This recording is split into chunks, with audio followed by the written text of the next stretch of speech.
brought to you by KR Mangalam University. We provide you the platform to turn your dreams into reality. Give wings to your aspirations with KR Mangalam University. नमस्कार, मैं हूं आपका दोस्त विजय विद्रोही। विजय factor हमारे खास कार्यक्रम में एक बार फिर आप सबका स्वागत है। तो राहुल गांधी ने एक बार फिर आरोप लगाया है कि महाराष्ट्र में वोटों की चोरी की गई।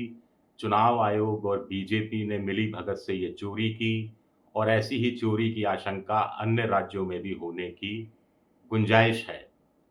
अब आप कहेंगे कि इसमें नया क्या है? नया ये है कि पहले राहुल गांधी आरोप लगाते थे तो बीजेपी के नेता इसका जवाब दिया करते थे। चुनाव आयोग या तो खामोश रहता था या सूत्रों के माध्यम से जवाब देता था।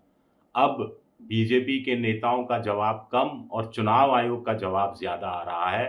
तो कहीं न कहीं चुनाव आयोग क्या राहुल गांधी ने जो मुद्दा उठाया है उससे कुछ डरा है?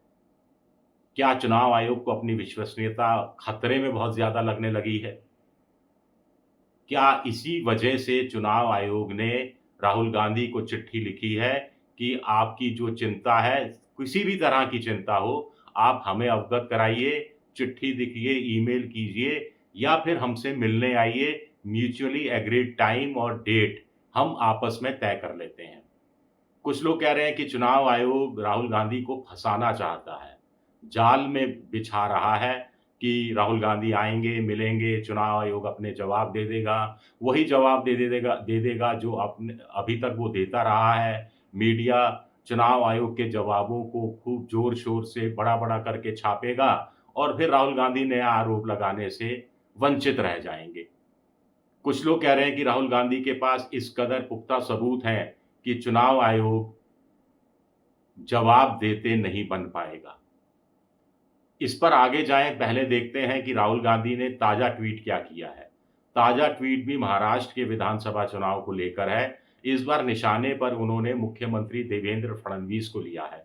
आपको ध्यान होगा एक अखबार में राहुल गांधी ने कुछ समय पहले एक आर्टिकल छापा था। उसी अखबार ने अगले दिन देवेंद्र फडणवीस का एक बड़ा आर्टिकल छापकर राहुल गांधी के आरोपों का खंडन करवाया था। अब राहुल गांधी का कहना है कि देवेंद्र फडणवीस की जो नागपुर की साउथ वेस्ट सीट है विधानसभा की, वहाँ पर 8% वोट बढ़ गया लोकसभा चुनाव और विधानसभा चुनाव के बीच में, यानी 5 महीने में, और कुछ बूथ पर तो 25 से 30% वोट बढ़ गया।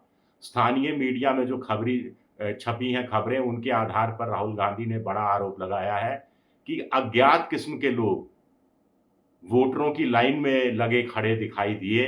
इन अज्ञात किस्म के लोगों से जो थोड़ी बहुत लोकल मीडिया ने पूछताछ की, उसमें उनका एड्रेस वेरीफाई नहीं हो पाया और चुनाव आयोग से शिकायत की गई तो चुनाव आयोग खामोश रहा। और अब भी चुनाव आयोग क्या इनको एक दो उदाहरण के रूप में ले रहा है या गंभीरता से इस मसले को ले रहा है, ये पता नहीं। चुनाव आयोग की चुप्पी है या साजिश में वो शामिल है, ये पता नहीं। चुनाव आयोग अगर चुप है तो इसका मतलब है कि चुनाव आयोग कन्फेस कर रहा है। आगे राहुल गांधी ने यह भी कहा है इस मुद्दे को लेकर कि हम मांग करते हैं कि machine readable digital voter list rolls को जारी किया जाए और सीसीटीवी फुटेज तत्काल प्रभाव से जारी की जाए।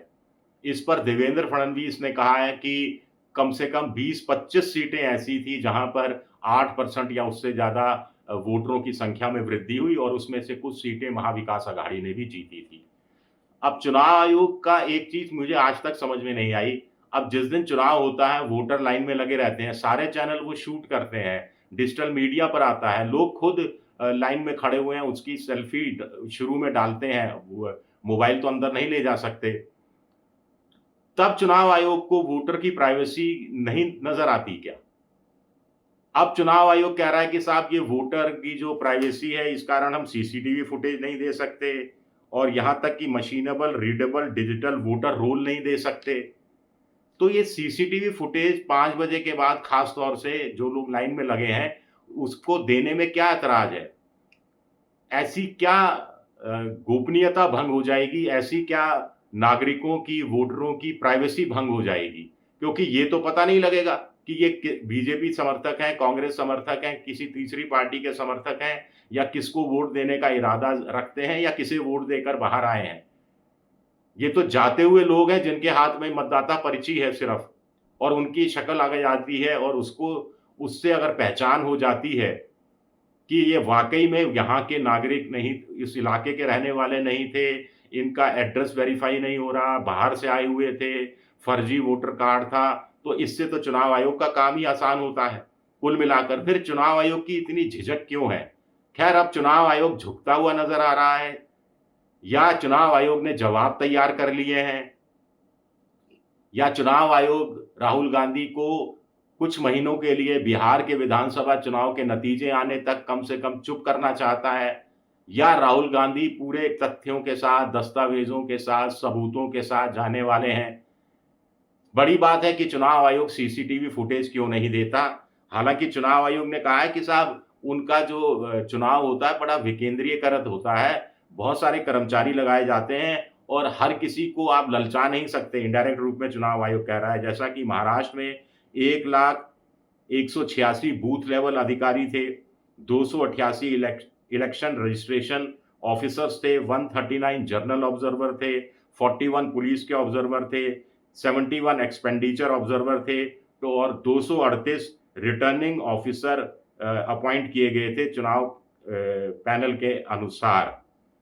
बड़ी बात यह है कि पहले चुनाव आयोग एकदम से राहुल गांधी के या अपोजिशन के आरोपों को नकार देता था, कूड़े में डाल देता था। यहाँ तक कि पिछले मुख्य चुनाव आयुक्त ने तो ये भी कह दिया था कि भरोसा उठाने की बात हो रही है, लोकतंत्र को खतरे में डाला जा रहा है, इस तरह के सवाल उठाकर चुनाव के काम में जो कर्मचारी लगे रहते हैं उनकी निष्ठा को बदनाम किया जा रहा है, उनको गलत ढंग से बदनाम करने की कोशिश हो रही है, उन सबको वोट चोर साबित करने की कोशिश हो रही है। ये देश के लिए ठीक नहीं है। बीजेपी कहती रही कि राहुल गांधी ये सवाल उठाकर देशद्रोह जैसा काम कर रहे हैं और एक लोकतांत्रिक संस्था पर, एक संवैधानिक संस्था पर आरोप फालतू के लगा रहे हैं, लेकिन तथ्य नहीं दे रहा था चुनाव आयोग। अभी भी तथ्य राहुल गांधी के सामने क्या रखेगा, या पुरानी बातें सामने रख देगा, कुछ कहा नहीं जा सकता। लेकिन इंटरेस्टिंग चीज चुनाव आयोग ने अब बिहार में करने का फैसला किया है कि अब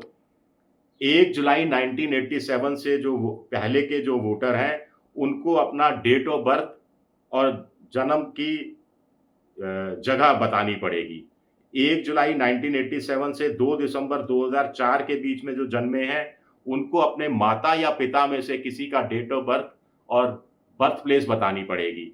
और 2 दिसंबर 2004 के बाद में जो जन्मे हैं उनको अपने माता और पिता दोनों की डेट ऑफ बर्थ और जन्म स्थान बताना पड़ेगा। लेकिन इंटरेस्टिंग बात है कि चुनाव आयोग कह रहा है कि इससे पारदर्शिता आएगी, लेकिन चुनाव आयोग साथ ही साथ कह रहा है कि किसी पॉलिटिकल पार्टी को या किसी सामान्य वोटर को ये सारी जानकारी नहीं दी जाएगी। इलेक्टोरल जो रोल है वो जरूर जाएगा, मतदाता सूची जाएगी, लेकिन कौन फलाना ए नंबर का मतदाता ने कौन सा कागज लगाया है, जन्म तिथि क्या बताई है, माँ बाप की जन्म तिथि और जन्म स्थान क्या बताया है, ये सब नहीं बताया जाएगा। अगर कोई ऑब्जेक्शन करता है तो पहले जो इलेक्टोरल रजिस्ट्रेशन ऑफिस है वो इस मामले की जांच करेगा। उससे अगर शिकायतकर्ता संतुष्ट नहीं होता तो वो डिस्ट्रिक्ट मजिस्ट्रेट के पास जा सकता है या चीफ इलेक्टोरल ऑफिसर के पास जा सकता है। यहां भी चुनाव आयोग ने फिर कह दिया है कि सीसीटीवी फुटेज नहीं दिया जाएगा। अब बड़ा सवाल उठता है कि जब तक कोई ऑब्जेक्शन करेगा कि साहब ए नाम का जो वोटर था जिसने बूथ 782 में मान लीजिए पटना में वोट डाला वो फर्जी है, और उसके ने जो डेट ऑफ बर्थ गलत दिखाई है या माँ बाप का जन्म स्थान गलत बताया है, और तब तक जब तक जांच होगी तब तक तो नतीजा भी घोषित हो जाएगा, और उसके बाद बचेगा क्या। तो बहुत सारे किंतु परंतु अगर मगर उठ रहे हैं। क्या राहुल गांधी और चुनाव आयोग के बीच की बैठक में ये मसले सॉल्व हो जाएंगे? राहुल गांधी अभी विदेश गए हैं, तो क्या वापस में आकर वो चुनाव आयोग से मिलेंगे या फिर ईमेल देकर ही संतुष्ट हो जाएंगे? ये सवाल भी अपने आप में बड़ा गंभीर है। शुक्रिया, मेरा ये वीडियो देखने के लिए बहुत बहुत शुक्रिया।